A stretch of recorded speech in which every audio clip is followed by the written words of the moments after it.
안녕하세요. 미국 주식론 대학이 미준입니다. 1월 12일 수요일에 일부 방송을 시작합니다. 어제는 모처럼 미국 증시의 흐름이 좋았습니다. 그래서 주가가 많이 반등을 했는데요. 이렇게 하루 떨어지고 이렇게 올라가는 거에 너무 우리 기분이 좌지우지 되지 않았으면 하는 바람을 가지고 있습니다. 자, 오늘도 따끈따끈한 소식 여러 개가 준비되어 있습니다. 끝까지 꼭 함께 시청해 주셨으면 합니다. 1월 12일 수요일 날 보내드린 오늘의 미국 주식 뉴스 일부 바로 시작합니다. 안녕하세요. 미국 주식론 대학이 미준입니다. 오늘 미준 방송은요, 신한금융투자에서 지원해주고 있습니다. 여러분 혹시 미국 주식을 한 주씩 거래하지 않고요, 원하는 금액만큼만 투자할 수 있다는 것을 알고 계신가요? 흔히들 소수점 거래라고 하는 건데요. 신한금융투자에서 새해를 맞이해서 소수점 투자로 확실한 행복을 드리는 이벤트를 준비했다고 합니다. 소확행 이벤트라고 부르는데요. 1월 10일부터 3월 7일까지 8주간 총 8라운드가 진행이 되고요. 매 라운드별 주간 수익률 1등 종목을 맞춰보는 이벤트입니다.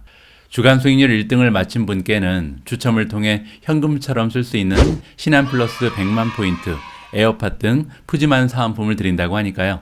화면 상단에 표시되는 링크나 영상 설명란에 이벤트 링크를 참고하셔서 소수점 투자로 100만원의 행운을 가져가시기 바랍니다. 소확행 이벤트와는 별도로요, 신한금융투자를 통해 아직 해외 주식 매매 경험이 없으신 분들은 주목하시면 좋을 것 같습니다. 지금 바로 생애 최초 비대면 계좌 개설하시고 제대로 이벤트 신청하시면요, 한시적이 아닌 평생토록 해외 주식 거래 수수료 미국은 0.05%, 중국, 홍콩, 일본은 0.07%의 업계 최저 수준의 수수료 혜택을 드리는 이벤트가 진행 중입니다. 이벤트 신청 후 최초 3개월간은요, 세금 등 제 비용을 제외한 매매 수수료가 완전히 면제된다고 합니다. 이벤트가 1월 20일자로 곧 종료될 예정이니 지금 바로 참여해 보시기 바랍니다. 감사합니다.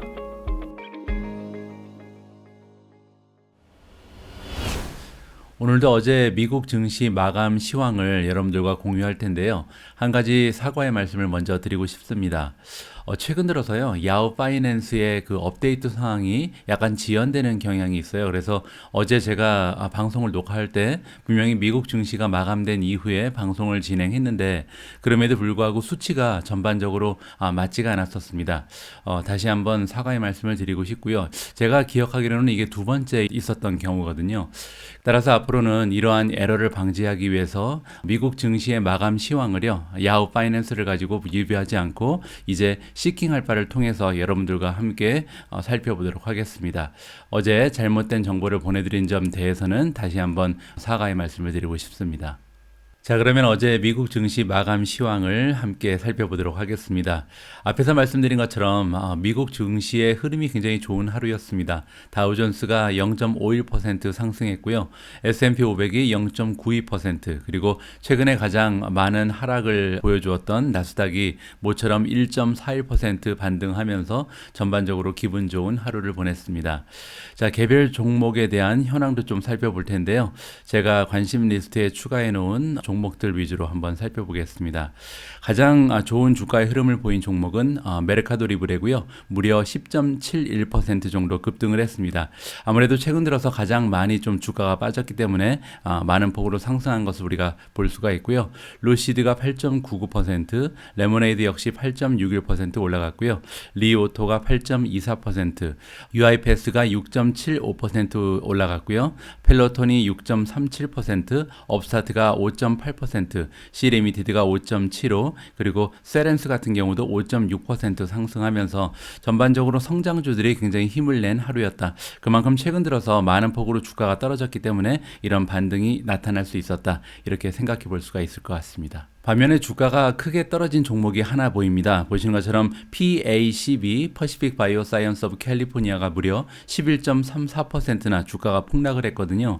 어제 대체적으로 성장주들이 좀 우상향하는 추세에 있었기 때문에 굉장히 좀 궁금한 점이 있어서 제가 기사 하나를 이미 발견을 해놨습니다. 조금 있다가 왜 이렇게 Pacific Bioscience가 큰 폭으로 하락을 했는지는 기사 하나를 통해서 직접 한번 살펴보도록 하고요. 자, 그러면 본격적으로 오늘 준비된 기사를 하나하나 읽어드리도록 하겠습니다. 어제 사실 추가적으로 주가가 하락할 가능성에 대해서 언급한 전문가들이 많이 있었습니다. 왜냐하면요, 연준 의장의 인사청문회가 있는 날이었거든요.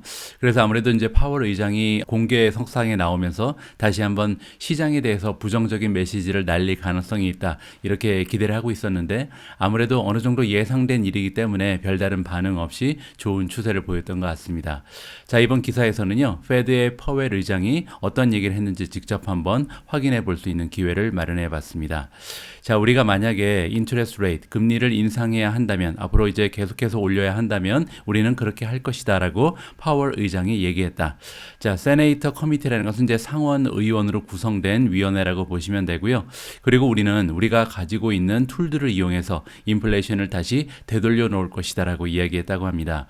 자, 칩 모네터리 폴리시 메이커니까 이제 통화 정책을 관리하는 이런 대장이란 뜻이죠. 자, 미국 쪽의 통화 정책을 관리하는 파월 의장이 또한 뭐라고 얘기했냐면 인플레이션에 대해서 이제 언급을 했죠. 자, 센트럴 뱅크는 이제 중앙은행이니까 미국의 연준을 얘기하고요.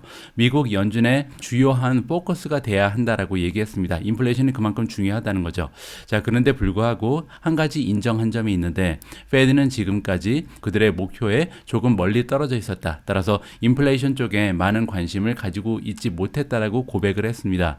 왜냐하면요, 맥시멈 인플로이먼트, 즉 고용의 그 최적화를 위해서, 최대 고용률을 위해서 더 많이 신경을 썼다라고 지금 얘기한 거죠.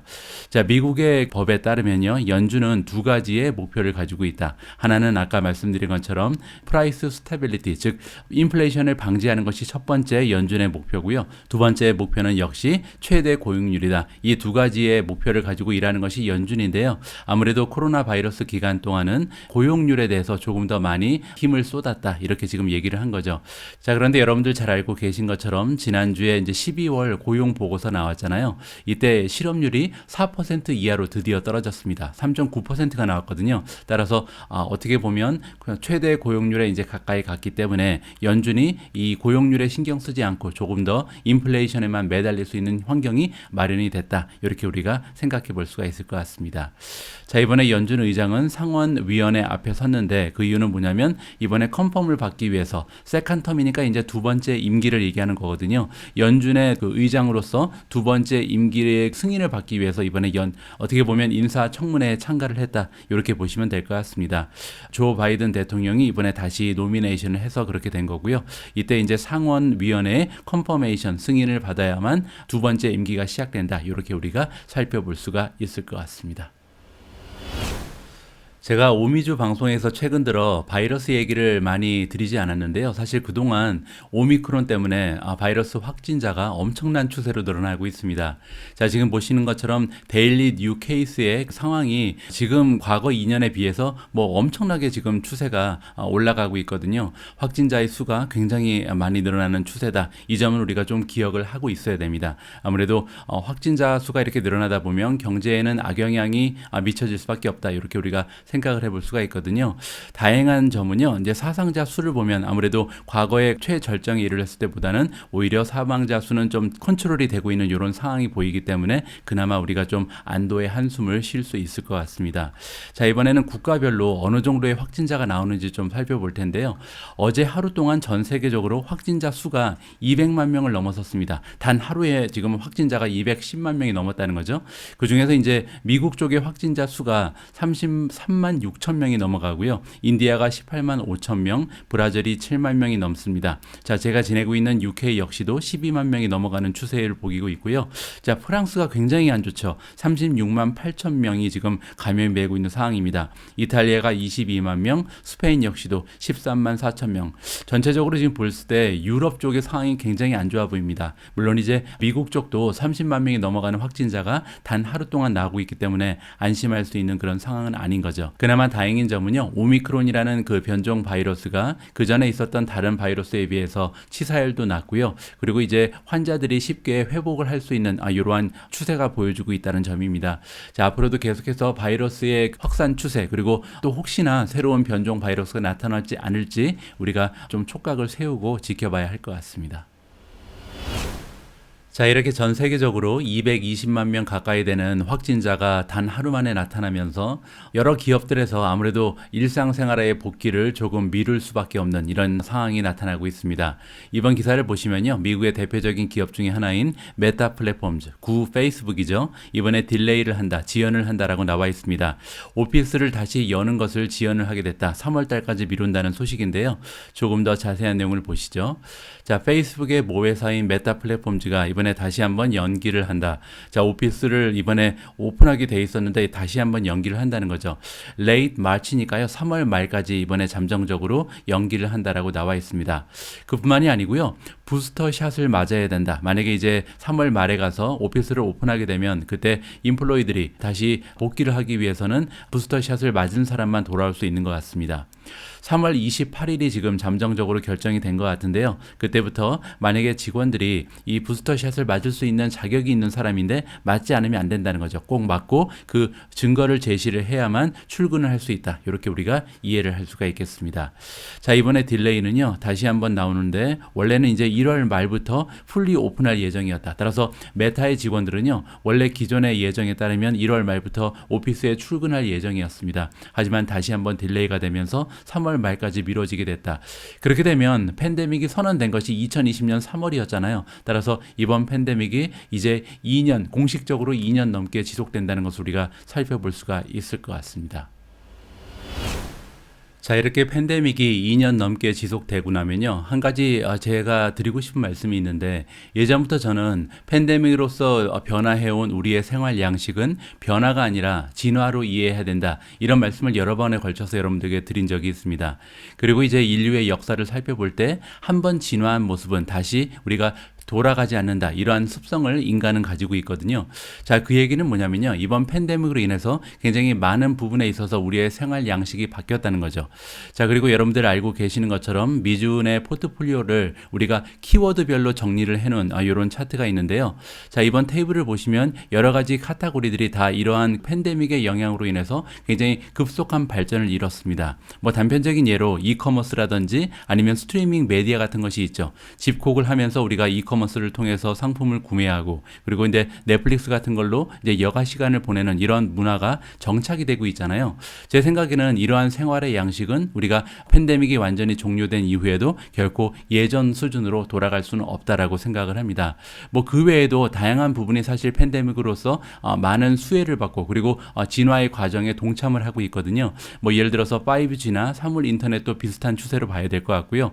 인공지능의 역할도 많이 커졌다고 볼 수가 있겠죠. 자, 반면 클라우드라든지 사스 기업들의 역할도 굉장히 증폭이 되는 이러한 계기가 마련이 됐고요. 핀테크도 마찬가지죠. 우리가 더 이상 은행에 직접 가지 않고 집에서 모바일 폰을 이용해서 여러 가지 금융 서비스를 이용하는 점, 그리고 메타버스도 굉장히 많은 부분 이러한 팬데믹과 연동이 돼 있다고 생각을 합니다. 실생활에 우리가 만족하지 못하는 이런 추세가 지속됨에 따라서 아무래도 가상 세계에 대한 어떻게 보면 희망이 조금 더 커지게 됐다. 이렇게 우리가 이해해 볼 수가 있거든요. 뭐 그 밖에도 여러 가지 혁신, 그 테크놀로지의 바탕이 되는 반도체 기업들의 역할이 굉장히 커지면서 반도체에 대한 이런 의존도 그리고 기대감도 날로 커질 수 있다. 자, 이렇게 우리가 함께 투자하고 있는 4차 산업혁명의 키워드를 이끌고 있는 혁신 기업들은요. 사실 팬데믹의 기간이 길어지면 길어질수록 우리의 진화의 기간이 조금 더 길어질수록 사실 조금 더 유리한 입장에 있다는 것을 우리가 다시 한번 생각할 필요가 있을 것 같습니다. 이번 팬데믹 기간에 인류의 진화를 도와준 기업 중에 하나가 애플이 아닐까 합니다. 그렇기 때문에 지난 2년 동안 애플의 주가는 130% 이상 상승을 하고 있는 거고요. 자, 이번에도 애플 관련해서 호재 하나가 들려오고 있어서요. 여러분들과 함께 체크하고 넘어가겠습니다. 자, 애플이 대화 중이다. 어떠한 내용이냐면 메이저리그 베이스볼이 있잖아요. 예전에 이제 박찬호 선수가 많이 등장하면서 한국 분들도 많이 요즘에 시청을 하고 계신데 메이저리그 베이스볼에 커버를 하게 됐다. 이렇게 좋은 소식이 들려오고 있습니다. 자, 애플이 심각한 대화를 이번에 메이저리그 베이스볼과 하고 있다. 물론 이제 그 대화 내용은 당연히 이제 메이저리그 게임을 방송하는 여기에 대해서 협상을 하고 있는 거겠죠. 다음 시즌부터 그렇게 될 것 같고요. 물론 이제 애플이 가지고 있는 애플 TV를 통해서 방송이 나간다. 이렇게 뉴욕 포스트에서 이번에 기사를 알려주고 있습니다. 자, 그렇게 되면요. 오랫동안 염원해왔던 애플의 야망이 이번에 실현이 된다라고 우리가 이해를 해볼 수가 있고요. 좀 더 중요한 부분은 뭐냐면 애플이 지금 다른 테크 기업들이 활발하게 그 스포츠 중계에 들어가고 있는데 여기에 이제 추세를 맞춰준다라고 우리가 이해할 수 있겠죠. 그 얘기는 이제 아마존닷컴을 염두에 두고 한 얘기입니다. 잘 알고 계신 것처럼 아마존닷컴 같은 경우는 NFL, 내셔널 풋볼 리그를 이미 중계 방송하고 있거든요. 따라서 이 아마존에 뒤지지 않고 애플 TV도 역시 메이저리그라는 엄청난 세계적으로 유명한 리그를 중계 방송할 수 있게 됐다. 이렇게 우리가 정리가 가능합니다. 자, 이번에 메이저리그가 판매하고 있는 그 방송권은 어떤 거냐면요. 위크데이니까 이제 주중 방송입니다. 주중 경기를 중계 방송할 수 있는 이러한 그 방송권을 판매하는 것 같고요. 원래는 ESPN이 가지고 있었는데 이번에 포기를 했다. 이렇게 이해할 수가 있습니다. 자, 이렇게 애플 같은 경우는요. 컨텐츠 쪽에도 지속적인 발전의 모습을 보여주고 있습니다. 애플 TV를 혹시나 이용하고 계신 분들께서는 후기를 조금 올려주시면 좋을 것 같아요. 저 같은 경우는 이번에 영국에 이주를 해서 아마존 프라임 TV를 이용하고 있거든요. 조만간 제가 아마존 프라임 TV에 대해서 어떠한 의견을 가지고 있는지 그리고 프라임 멤버십에 가입해서 제 생활이 어떻게 바뀌었는지 여기에 관련된 내용도 좀 정리를 해서 여러분들과 공유할 수 있도록 하겠습니다. 자, 반면 팬데믹과의 관계가 없이 그냥 자체적으로 진화하고 있는 산업군이 하나 있는데요. 바로 자동차 산업입니다. 자, 이쪽 섹터 같은 경우는 지속적으로 내연기관에서 전기차로서의 이전이 굉장히 가속화되고 있다는 것을 우리가 매번 기사를 통해서 알아볼 수가 있는데 이번 기사에 보시면요. 중국 쪽에서 정말 이 전기차의 그 이전을 선도하고 있구나. 이 점을 우리가 다시 한번 상기할 수가 있었습니다. 자, 테슬라의 중국에서 생산한 이런 차의 그 판매 수를 보니까요. 무려 34%가 늘어났는데 이 34%는 지난해에 비해서 34%가 아니고요. M/M은 month to month입니다. 즉 지난달에 비해서 11월 달에 비해서 12월에 판매대 수가 34%나 껑충 뛰어 올랐다는 굉장히 좋은 소식이 들려오고 있습니다.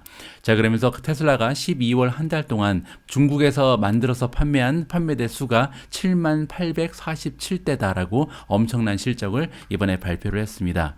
자, 테슬라가 레포트를 했다. 차이나 메이드니까 중국 안에서 만든 상하이 공장에서 만들었다는 거죠. 전기차가 이번에 매출이 34% 정도 전달에 비해서 11월 달에 비해서 점프를 했고요. 그리고 지난해에 비해서는 그러니까 2020년 12월에 비해서는 348%나 정말 엄청난 성장을 보여주고 있다. 이렇게 우리가 이해해 볼 수가 있습니다.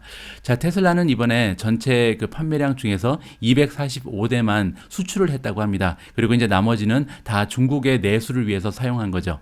자, 보시면 11월 달에는 수출량이 굉장히 많았습니다. 21,127대였거든요. 하지만 이번에 로컬 딜리버리가 7만 대가 넘어가면서 이렇게 작은 수만 수출에 사용을 했다. 이렇게 이해해 볼 수가 있겠죠. 자, 중국의 패신저 비클 세일즈, 그러니까 전체적으로 봤을 때 승용차의 지금 판매 수는요, 2020년 12월에 비해서 7.7%가 떨어진 상황이라고 합니다. 그러면서 2.14 밀리언이 12월에 판매가 됐다. 따라서 전체적으로 자동차 산업이 그렇게 호황은 아닌 거죠. 그럼에도 불구하고 테슬라 같은 경우는 아까 보신 것처럼 작년보다 348%나 더 판매를 했으니까 굉장히 그 시대의 지금 추세에 맞지 않게 혼자 잘 나가고 있다. 이렇게 우리가 이해해 볼 수가 있는 겁니다. 반면에 이제 잘 나가는 기업이 하나 더 있는데요. 중국의 EV 자이언트인 BYD라는 기업이 있는데 무려 93,945대를 판매를 했거든요. 자, 그러면서 작년에 비해서 225%라는 굉장히 좋은 성장률을 아울러서 보여주고 있습니다. 자, 다른 작은 기업들도 한번 볼게요. 리오토 같은 경우는 14,087대를 판매를 했고요. 엑스펜 같은 경우는 16,000대, 그리고 니오는 조금 부진했습니다. 10,000대가 조금 넘어가는 전기차 판매 수를 기록을 했고요. 자, 유럽에서 지금 중국에 들어와 있는 폭스바겐 같은 경우는 13,787대를 이번에 중국에서 판매를 했다라고 나와 있습니다. 따라서 지금 그 작은 그 중국 기업들 그리고 폭스바겐에 비해서 테슬라 같은 경우는 굉장히 독보적인 존재라고 우리가 이해를 해볼 수가 있겠죠. 무려 7만 대에 넘어가는 그 판매 대수 중국에서만 지금 보여주면서 역시 전기차 부분에서 최고의 기업은 테슬라라는 것을 다시 한번 수치로 증명을 해주고 있습니다. 자, 다음에는요, 스퀘어에 투자하고 계신 분들이 굉장히 오랫동안 기다려왔던 뉴스가 드디어 발표가 됐습니다. 자, 스퀘어가 아니고 블록이죠. 블록이라는 기업이 드디어 1월 31일 날 애프터페이와의 딜을 완료할 수 있게 됐다. 이렇게 지금 기사가 나왔는데요. 자세한 내용을 한번 보시죠. 자, 예전에 이제 스퀘어라고 불렸던 블록이라는 기업이 드디어 기대를 한다. 클로즈 애퀴지션이니까 드디어 이제 애프터페이를 인수하는 것을 드디어 마무리를 할 수 있다. 구체적인 이제 날짜가 나왔기 때문에 별일이 없다면 순조롭게 진행될 것 같습니다. 1월 31일 날 드디어 인수가 확정이 되는 것 같고요.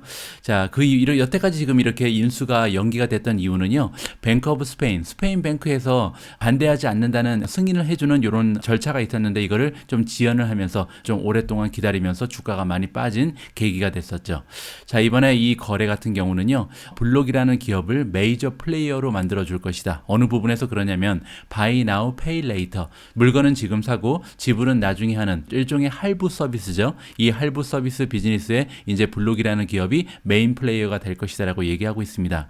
그만큼 이번에 이제 인수하는 이 기업 애프터페이라는 기업은 굉장히 커다란 그 기업이라고 우리가 이해해 볼 수가 있는데요. 8월에 이제 동의가 됐죠. 인수를 결정을 했었는데 이 결정됐을 때 호주 베이스의 애프터페이의 가치는 그때 스톡 옵션으로 했기 때문에 29빌리언 정도의 가치가 있었다라고 우리가 이해를 해볼 수가 있습니다. 29빌리언이면 엄청난 그 기업의 가치죠. 대형 인수를 이번에 마무리하게 된 거고요. 자, 과연 어느 정도의 금액을 주고 산 건지 우리가 매출을 보고 한번 비교를 해볼게요. 자, 지금 보고 계신 리포트는 제가 애프터페이의 애뉴얼 리포트에 들어가서 다운을 받았는데요. 토탈 그 레비뉴 같은 경우는 지금 2021년 회계연도입니다. 한 1빌리언이 조금 되지 않는 924밀리언 정도를 보이고 있습니다. 그래서 이제 1빌리언 정도를 1년에 만드는 그런 기업이라고 생각을 해볼 때 아까 기업의 가격이 30빌리언 가까이 됐었잖아요. 따라서 PS 레이시오가 1년에 만들어내는 레비뉴에 비해서 지금 시가총액이 한 30배 정도 올라가 있구나. 따라서 굉장히 좀 싼 가격에 인수하는 것은 아니라는 것을 우리가 생각할 수가 있겠죠. 그럼에도 불구하고 지금 보시면 매출액 성장률이요 78% 정도를 기록하고 있는 굉장히 성장이 빠른 이런 기업입니다. 따라서 성장률을 봤을 때 이 정도의 프리미엄을 주고 인수하는 것은 어떻게 보면 당연한 절차라고 우리가 생각해 볼 수가 있겠죠. 자, 그리고 또 하나 우리가 생각해 볼 수 있는 부분은 뭐냐면 2020년을 기준했을 때 블록이라는 기업이 만들어낸 전체 매출이 한 10빌리언 정도가 됩니다. 그런데 여기 보시는 것처럼 애프터페이가 1빌리언 정도를 한 해에 만들어내잖아요. 그 얘기는 뭐냐면 지금 이 스퀘어가 애프터페이를 인수하면서 자연스럽게 매출이 한 10%는 증가할 수 있는 계기가 마련이 된 거죠. 그 의미는 뭐냐면 앞으로 스퀘어 즉 블록이라는 기업의 매출은 자연적으로 10% 이상 증가한다. 따라서 굉장히 좋은 추세를 보여줄 가능성을 우리가 엿볼 수가 있습니다. 자, 투자자들이 이제 기대하고 있는 것처럼 이 두 기업이 하나로 뭉쳐지면서 앞으로 어떠한 주가의 상승 모드를 보여줄지 좀 기대감을 가지고 지켜봐야 할 것 같습니다. 어제 미국 증시에서는 전반적으로 성장주들의 주가 추세가 굉장히 좋았습니다. 그 와중에 혼자 외롭게 떨어진 굉장히 좀 많은 폭으로 주가가 하락한 종목이 하나 있었는데요. 바로 퍼시픽 바이오 사이언스 오브 캘리포니아입니다. 자, 보시는 것처럼 주가가 11.4%나 폭락을 해버렸거든요. 자, 어떠한 소식이 있었길래 혼자 이렇게 주가가 많이 폭락을 했는지 직접 한번 확인을 해보도록 하겠습니다. 자, 퍼시픽 바이오에서 이번에 레포트를 했다, 보고를 한 건데요. unAudited니까 이번에 이제 공식적인 자료가 아니지만 미리 매출 보고를 한번 한 것 같습니다. 그래서 공식적인 어닝 발표는 아니지만 그에 앞서서 예비 발표를 했다, 이렇게 우리가 이해해 볼 수가 있는데요. 4분기의 실적 그리고 이제 full year 2021, 2021년 전반적인 매출의 실적을 보고를 했다라고 우리가 이해해 볼 수가 있는데요. 그 수치가 시장의 전망치에 미치지 못했다. 그러면서 이제 주가가 많이 빠진 거죠. 자, 일단 4분기 같은 경우는요, 전년도에 비해서 33% 정도 매출이 증가를 했다라고 발표를 했습니다.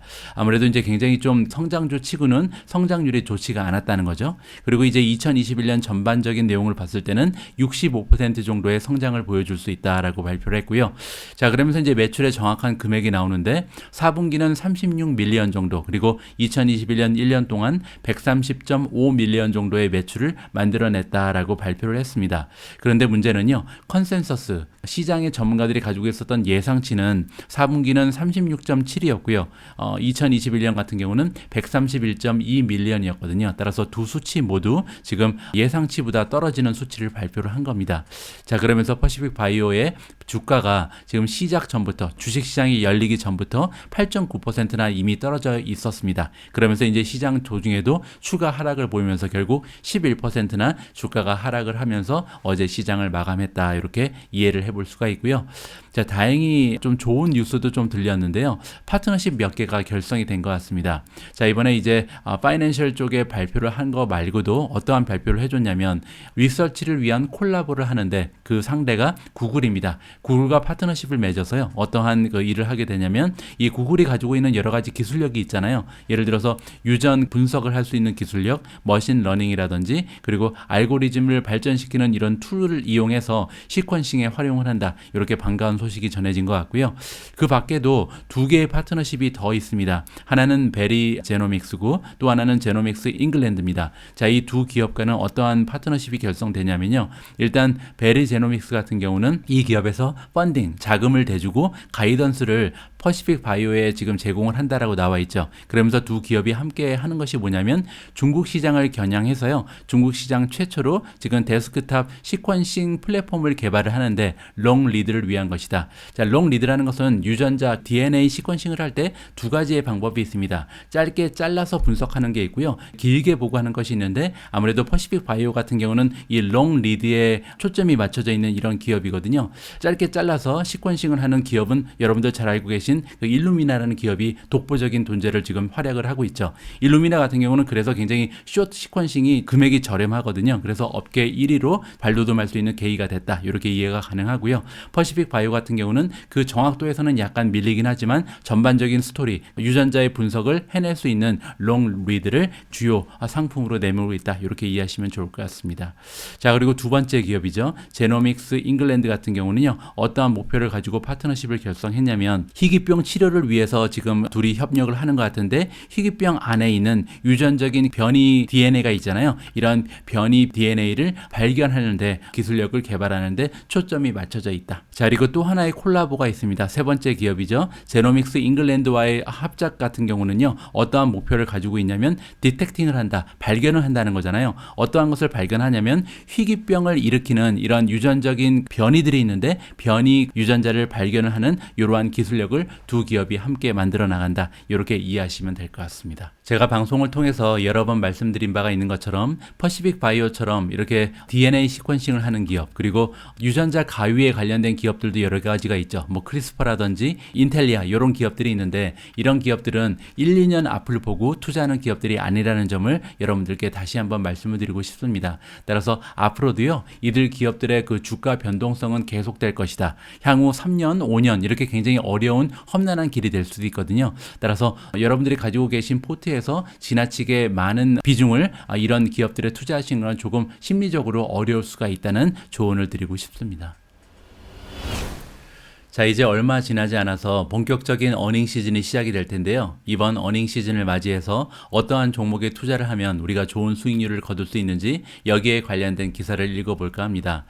자, 이번 기사에 등장하는 투자 기관은 뱅크 오브 아메리카인데요. 자, 여기 나와 있는 것은요. 뱅크 오브 아메리카가 일련의 종목들을 리스트로 묶어서 우리한테 안겨주고 있는데 이 종목들은 어떤 종목들이냐면 뱅크 오브 아메리카가 평가하기에 이번에 빚을 만들어낼 따라서 마켓의 그 전문가들이 내놓은 예상치를 넘어서는 실적을 발표할 것으로 기대되는 이러한 종목들을 리스트로 엮었다고 합니다.